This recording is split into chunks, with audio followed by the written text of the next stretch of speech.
So you're standing in a place that you don't want to be. Let's say it's the subject of checking into a hotel. And you've been in a few hotels that have not treated you very well, and so you've sort of got that vibe going. But things generally go well in your life, so it's not a big thing for you. But you didn't do any scripting about it. You didn't really take the time to clean up your energy about it. You just had an experience, and you just left that experience where it was as you complained for 15 or 20 minutes about the last experience. So you've got something activated in your vibration that is on its way to manifesting at the very next hotel you arrive at. So you arrive at the hotel, and you explain to them that you would like a sleeping room that is near the elevator. And they announce to you that your sleeping room has already been assigned, and it is the furthest one in the hotel from the elevator.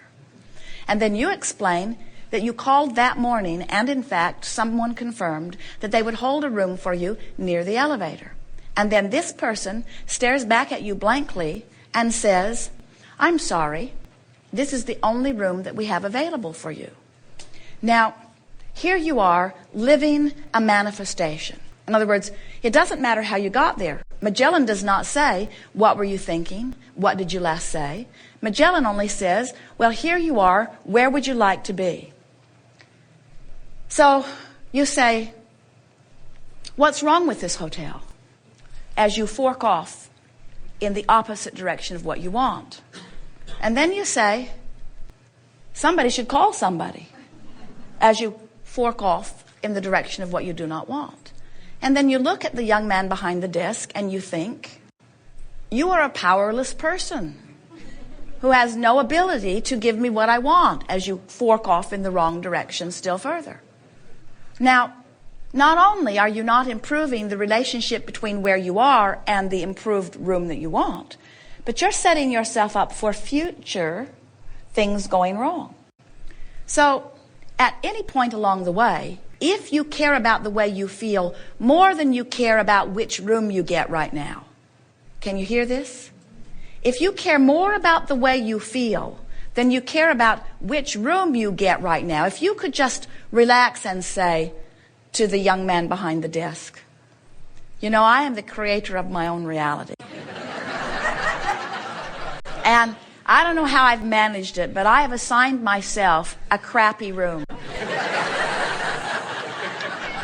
And while I would like to blame you, because it always feels better to blame you than to take responsibility for my own creation, I am the creator of my own reality," as you begin forking off in the better direction. And then you say, "Really, I've coped with far greater things than a room that's far. And there are a lot more important things in this world, and I imagine even for you to do, than to fuss over my room. And so I'll relive the consequences of what I've set into motion before. But with this effort and with every word I speak, from this point forward, I'm going to fork off in the direction of better feeling rooms. And you know, the best feeling room to me is one that is all nice and cool when I get into it. And it's one that has been very nicely tended to by some lovely attendant before I got there. And it's one that's situated in the hotel in perfect proximity to the things that are important to me. It's in a building like this magnificent building that someone has had the foresight of orchestrating and identifying and planning and had the resources to actually bring it to a manifestation.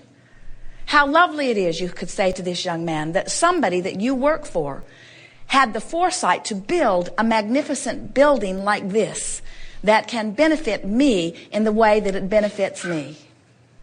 I will take my key, sweet one, and I will live the consequences of my past vibration while I look forward to what the universe now has lined up for me, because right here, right now, I cleaned it up. You see how it works? Every moment of every day, you have these forks where you can go closer towards something that you want or further from something that you want. You want to demand the world give you what you want. And we say, the world cannot give you what you are demanding. The world is giving you what you're deserving. The world cannot give you what you're demanding. The world is giving you what you're offering vibrationally. And nobody can change what you're offering vibrationally but you. And we think the reason that you're not very good at it yet is because you want to change too much too fast. You want the manifestation to change right now. And we want you to just take this opportunity to mold your vibration. Because as you take this opportunity to mold your vibration, and this one, and this one, and this one, and this one, and this one, not only do you feel better along the way, not only do you have more friendly clerks across the counter, not only do you uplift rather than make people feel terrible, you feel better along your way, your journey is brighter and brighter, and the manifestations that reach out to you, the people that you rendezvous with, they are equivalent to the vibrational forks that you take in the road. You are the creator of your own reality because you are the chooser of the thought right now.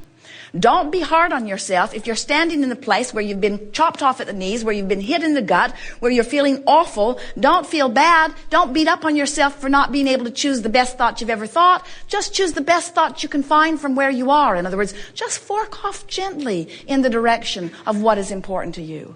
And before you know it, your path will get brighter and sweeter and brighter and sweeter, and the people who watch you will say, you know, you amaze me. Things go well everywhere you go. Why is that so? And you say, I've come to expect it. And many of them will say, they don't want to hear how you expect things to go well. They'll say, oh, that's because you're rich. Oh, that's because you have an entourage that travels with you. We promise you, no entourage can buck your current.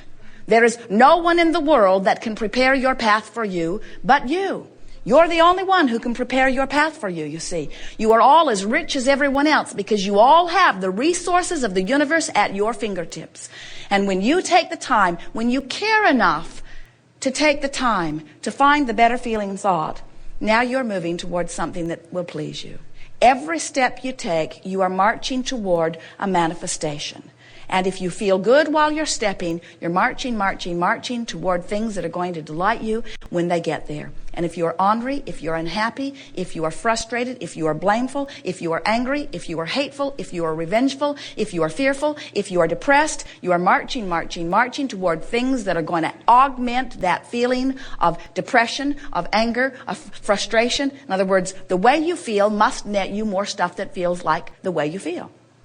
The better it gets, the better it gets, the better it gets, the better it gets, the better it gets, the better it gets, the worse it gets, the worse it gets, the worse it gets, the worse it gets, the worse it gets. You cannot defy the laws of the universe. Please give it up. Stop trying to use your words and your action for the stuff that attitude and mood and vibration are to do. In other words, mold yourself into place. As Jerry and Esther come to a place like this, there is a lot of planning that goes into place months in advance. A lot of reservations are made, and a lot of phone calls are made, and a lot of faxes are sent back and forth. A lot of energy is expended in order to make sure that things go right. And we say, all of that action is nice, and it may even be necessary in this world in which you are living, but why not make the same vibrational preparation for everything that is important to you? In other words, send vibrational faxes, send vibrational telephone calls, send vibrational expectations. In other words, do the vibrational work before you do the action work, and the action work will be a fraction of what it has been before. If you take the time to do the vibrational work first, you won't have to offer nearly as much action. You'll begin to discover that the things that are important for you just unfold for you because the universe is at your fingertips. The fairies of the universe are there for you. You are the center of an enormous entourage that means to please you. And when you, through your magnificent deciphering of contrast, give birth to a rocket of desire, that rocket of desire is duly noted, understood, and absolutely agreed with by all of the resources of the universe, and now all you've got to do is to get into vibrational compliance with what you are asking for. Isn't that nice to know? We are eager to talk with you about anything that is important to you. We'll talk about the emotional scale. We'll reactivate your vibrations within you. We will assist you in finding a better feeling place. We will help you with step 3 of the creative process, which is coming into vibrational alignment with what you're asking for. Step 1, you don't have to worry about. Contrast makes you take that step. Contrast causes you to desire or focus or prefer. Step 2, not your work anyway. Source and all of the resources of Source answer your request. That's that vibrational alignment. That's that one point of vibrational relativity that happens instantaneously. So your only work is step 3. And step 3 is, can I find a thought right now that feels a little better than the thought I've been thinking? That's all step 3 is. Finding a thought that causes me to feel a vibration or a feeling of relief. So there is allowing of what I want or disallowing of what I want. There is allowing of what I want or resisting what I want. You are practicing the art of allowing or the art of resisting. When you're forking off toward things you want, you're practicing the art of allowing. When you're forking off to things you don't want, you're practicing the art of resistance. And every day and every moment of your life experience is a perfect reflection of how you've been forking. Thank you very much. The way that I heard what you just said is, for myself, is that on a daily basis I'm getting to be more and more like my dog. And for that, That's true mastery of spirit. I agree. It is. And for me, it feels like I'm in that space of what I call heaven on earth, or that heavenly gratitude, feeling like I'm overflowing with appreciation for the littlest things. I sometimes will take a shower and I'll just feel deep appreciation for the pipes, the unseen copper tubing that, and all the people that put all of that together so that I could just have a warm shower. It's amazing. And I'll find that I'm playing a little game in the airport. I'm on my way here, for example, or at the door today, where I'll just pick out at least one thing that I appreciate about everybody that I see. And whether I say it out loud or not, it's heavenly. And I feel like I feel that level of connection probably 80 to 90% of the time. You know, one of the reasons that you were so appropriate to come in light of the conversation that we just had is because that effort, those games that you're playing, it is exactly what we're talking about in mastery of spirit or in coming into alignment, of finding in this moment a reason to see the world through the eyes of Source. And the reason it feels so good to you is because you are choosing in that moment to see the world in the way that Source sees the world. Because that which is your inner being never looks through critical eyes or through worried eyes or through fearful eyes or through angry eyes. The inner being that is you only looks through eyes of love and eyes of appreciation and eyes of fantastic anticipation, you see. So these games that you play that bring you into that feeling, and the feeling itself is your indication that you are in those moments a perfect extension of that which is Source energy. And so how good can it get? Oh, well, you'll never find that out because it can keep getting gooder and gooder and gooder. We haven't found it out. We don't know how good it can get because we have not seen end of expansion or end of our capacity to feel good. That good feeling is infinite. And an appreciation, satisfaction with where I am and eager for more. That's the optimum creative experience. Do you know how much well-being is waiting to come to you? All you have to do is open the crack just the slightest little bit, and some evidence of it will begin to flow in, you see.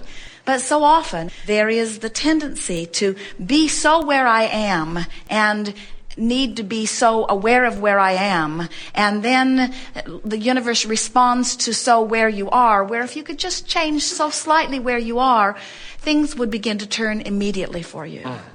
There is nothing that you cannot be or do or have. There is no reason that you are not thriving in extraordinary measures on all subjects. And all it takes is faith in things going well and a willingness to turn yourself in the direction that feels just a little bit better. And before you know it, you will have shown yourself that there is someone waiting to guide you to wherever you want to be. The universe has queued up the person that is ready to guide you to the next logical step. And if you can get rid of that feeling that I need to go it alone, if you can get rid of the feeling that I'm trying to prove something and understand that we are collectively all in this together and that we want so much for you to feel the power of who you are and rejoice in the creator that you are.